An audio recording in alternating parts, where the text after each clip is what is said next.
Holidays are typically a time of family gatherings and reconnecting. Those gatherings are meant to be occasions filled with joy, warmth, and love.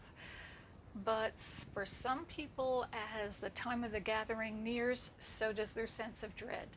Sometimes a family gathering can trigger old wounds or issues, or you're faced with prying questions and judgmental attitudes. In this video, I'm going to give you tips to help you deal with difficult family members during the holidays. Hello, I'm Wendy Rapp, spiritual life coach and intuitive reader. On this channel, I help you as a spiritually awakened person grow and evolve on your soul's journey. You love your family, but if you're like most people and being completely honest with yourself, you have mixed feelings about those family gatherings.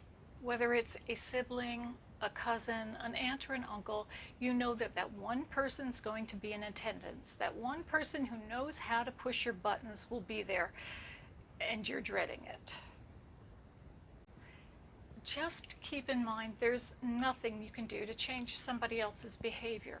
All you can do is change the way that you react to it or the way you allow it to affect you. So here are 5 tips to help you deal with those difficult family members. The first thing to remember is don't take anything personally.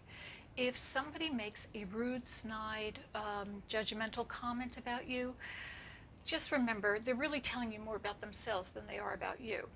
Sometimes family members create a role or a story in their head about who you are, and there's no amount of discussion that's going to change that.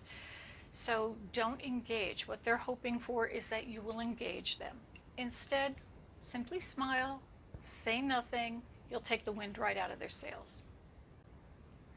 And the second tip is, if you do feel triggered, then don't say anything, just excuse yourself, go to the restroom or go to another room in the house if you can. Even if you can, step outside for a few moments to kind of cool yourself off. It's best to just remove yourself from that situation for a few moments. And ahead of time, devise a few acceptable responses to some of those rude questions you know are headed your way.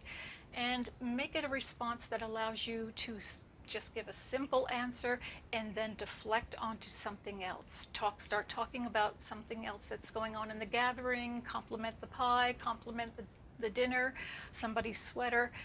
Deflect. That's usually a really good way of avoiding a conversation you don't want to have.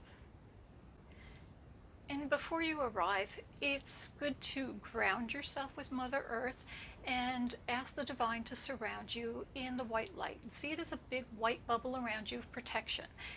Ask your angels and guides to help you stay calm.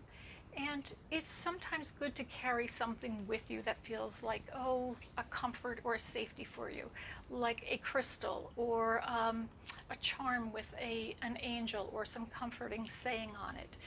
When you feel yourself starting to get a little aggravated, reach for that crystal or that charm and hold it and say a silent prayer. It will help.